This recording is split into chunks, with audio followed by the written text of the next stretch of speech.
नमस्कार, मैं हूं सोनिया और आप देख रहे हैं आरएसएन एक्सप्रेस। और आज हम सीधा लाइव जुड़े हैं हिसार के मिनी सेक्रेटरीट से, जहां पर कुछ नौजवान भाई हमारे साथ जुड़े हुए हैं। इनकी क्या है मांगे, क्या ये सरकार से चाहते हैं, खुश हैं, नाराज़ हैं, यहाँ पर धरना देने आए हैं या फिर कोई मांग है इनकी, वो सारी चीज़ें हम इनसे जानेंगे। अभी उससे पहले मैं आप सभी से कहना चाहूँगी कि इस वीडियो को ज़्यादा से ज़्यादा लाइक और शेयर करें और आरएसएन को सब्सक्राइब करना मत भूलिए। तो आइए करते हैं इनसे थोड़ी सी बातचीत। नमस्कार सर। नमस्कार मैम। सर कहाँ से आए हैं आप? मेरा वैसे जिला तो है जींद, और हम जो सभी हैं बाकी जो हिसार डिस्ट्रिक्ट में सक्षम युवा स्कीम के अंदर कार्य करने वाले बेरोजगार युवा हैं। सरकार ने एक स्कीम चलाई थी 2016 के अंदर कि जो बेरोजगार युवा हैं, 2016 से जो पहले विधानसभा चुनाव हुआ था उसमें बीजेपी का मैनिफेस्टो में था। मैनिफेस्टो में तो प्रत्येक पॉलिटिकल पार्टी का था कि जो बेरोजगार युवा हैं उनको 3,000 रुपये मासिक भत्ता दिया जाएगा। तो इस बीजेपी सरकार राज मारने के बाद इसने एक तरीका काटा कि बेरोजगारों को कैसे रोजगार दिया जाए। तो एक स्कीम बनाई सक्षम युवा स्कीम। उसमें क्या किया, सबसे पहले तो जो पोस्ट ग्रेजुएट थे उनको ही रजिस्ट्रेशन करने का मौका दिया। 6 महीने के बाद ग्रेजुएट, उसके 2 साल के बाद +2 जोड़ा है। तो पूरा हरियाणा में एम्प्लॉयमेंट एक्सचेंज के थ्रू लगभग 3.5 लाख बेरोजगार युवा पंजीकृत है सक्षम युवा स्कीम के लिए। और अगर रोजगार कार्यालय का आंकड़ा निकाल ले, रोजगार कार्यालय जो बेरोजगार पंजीकरण करवाते हैं भत्ता लेने के लिए और रोजगार मांगने के लिए, वो 9 लाख है।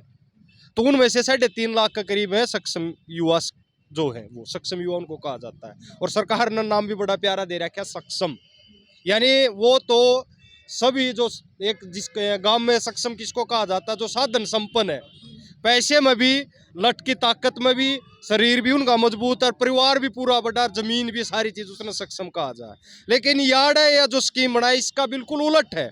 हमारे पास ना तो पैसा है, हम जिस विभाग में काम करने जा करा है और उस विभाग जो जिस गांव में ड्यूटी दे है उस गांव में काम करने जा धरातल पे, और हमारी इज्जत बिल्कुल जीरो है। ओस का है कि उस गांव में कुत्ते की इज्जत अच्छी हो, लेकिन सक्षम युवा की इज्जत कुत्ते तक गिरी हुई है। थप्पड़ तक मारते हैं लोग। हम पूछने जा, बीपीएल का सर्वे होगा जब सक्षम युवा करेंगे। आपका पेंशन जो बुढ़े पेंशन ले रही है, किसकी काटनी है किसकी ना काटनी है वो सक्षम करेंगे। जिस घर में पानी जावे कौन बिल भर है उसका सर्वे सक्षम करेंगे। कोविड की जितने भी नियम थे उनका प्रचार सक्षम करेंगे। यानी जितनी भी स्कीम सरकार चलावे या कोई कैंपेन लेके आवे, लोगों को जागरूक करने का लेके आवे, वो सारे काम युवा सक्षम करेंगे। लेकिन उनकी सैलरी कितनी, 6,000। और एक बात और मैं सच्चाई बताना चाहता हूँ, जितने डिपार्टमेंट के अंदर पोस्ट खाली है कर्मचारियों को, स्थायी कर्मचारियों की लगभग 4 लाख के करीब पूरे हरियाणा के अंदर, अकॉर्डिंग टू पॉपुलेशन, जनसंख्या के अनुसार 4 लाख से ज्यादा पद खाली पड़े हैं स्थायी, उनमें भर्ती नहीं कर रही। और जो रिटायर हो गया वह सीट गले उठ जाए। यानी अगर मान लो तहसीलदार रिटायर हो गया, भर्ती नहीं है, कॉन्ट्रैक्ट पर तहसीलदार लाने शुरू कर दिए। तो उसकी जगह पर पढ़ा लिखा पोस्ट ग्रेजुएट है या एमफिल पीएचडी है, +2 है, ग्रेजुएट है, वो एक या सक्षम युवा स्कीम के तहत उसने काम देंगे। एक कर्मचारी पक्का, उसने तो तनख्वाह मिलेगी 60-65 रुपये उससे काम की। और वो एक काम का जूते तोड़ाने का सक्षम ने जो पढ़ा लिखा उसने मिलेंगे 6,000 रुपये। और उसमें भी धोखा, वो भी उस डिपार्टमेंट की मर्जी। आपने देखने में पाओगा 60% जो युवा सक्षम है, किसी के 20 घंटे लगे पाओगे, किसी के 30 घंटे लगे पाओगे, किसी को टीए नहीं मिलेगा, डीए नहीं मिलेगा, कोई सुरक्षा नहीं है। चाहे उसका सक्षम का गांव में गुस्सा होगा, गांव वाले मर्डर कर दो, कोई केस दर्ज होने के आसार नहीं है। सरकार की तरफ से अपने खुद कदम पर कितना करा लो। ईब सरकार ने एक फैसला और कराया। फैसले तो सरकार हर रोज नए नए ले, कि मैंने सुन में हमने मिलता हुआ है, कोई भी न्यूज़पेपर उठा के देख लिया, कुछ ना कुछ मिले। आए महीने कोई ना कोई स्कीम सरकार निकालती है। लोग कागज उठाएगा, अपने बीपीएल राशन कार्ड लेके या जो कुछ भी है सारे एक बार सीएससी की तरफ पूरा काम एक महीना नून भागता नजर आओगा। आपने थोड़े कम होवे कागज लोगों के हाथ में, फिर कोई नई स्कीम लेके आवे। ये फिर सरकार बेरोजगार रोजगार जो सिस्टम ने लेके निगम बनाया है, निगम नाम दे दिया उसका। वैसे तो निगम देखा जाए लिमिटेड तो जुड़ा मामला हुआ है। उसमें हरियाणा कौशल रोजगार निगम में क्या कराया, जो पार्ट 1 पार्ट 2 कॉन्ट्रैक्चुअल या डीसी रेट पर जितनी भी भर्तियां होया करती, वह विभाग अपने पहले तो अलग अलग निकाल लिया करती पोस्ट, अब क्या कराया सारे एक जगह कर दिए। और उसमें क्या है, पंजीकरण उसका होगा जिसका सरकारी विभाग में कम से कम 1 साल का अनुभव है।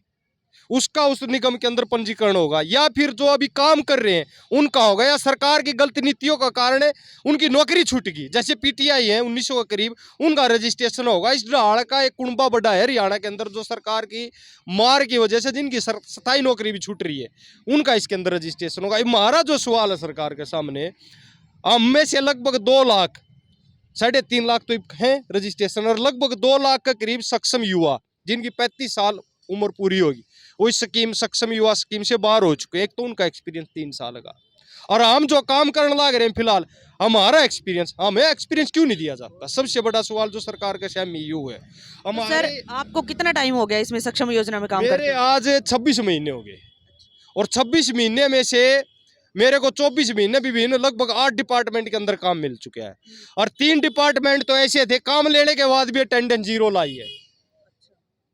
और जबकि 100 घंटे जिसका नाम आ गया ना, उसमें सीनियरिटी लिस्ट बना, जो मेरिट लिस्ट कॉलेज में या नौकरियां में लग गए, नु मेरिट लिस्ट बन के जब काम मिले सक्षम स्कीम में, जब एक मेरिट लिस्ट में नाम आ गया, सीनियरिटी लिस्ट में नाम आ गया, तो 100 घंटे काम देने का काम भी विभाग का है। अगर विभाग काम नहीं दे रहा तो 100 घंटे की हाजिरी भरने का भी काम विभाग का भरनी पड़ेगी अकॉर्डिंग टू ये जो स्कीम है।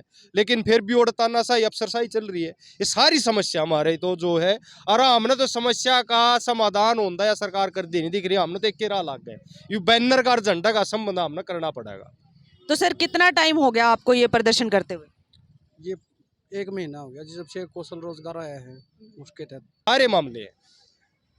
तो देखा आप सबने, जहां एक तरफ सरकार और लोग कहते हैं कि आज का युवा कल की शान है, कल की पहचान है, और वही एक तरफ से युवा इतना परेशान है कि इस जगह जगह पर वो अभी, इनका मानना है कि जितने भी हिसार में डिस्ट्रिक्ट है, सभी डिस्ट्रिक्ट्स में जाकर ये लोग इसी तरह से अपना प्रदर्शन करेंगे, और जितने भी सक्षम युवा हैं उन सबको अपने साथ जोड़ेंगे।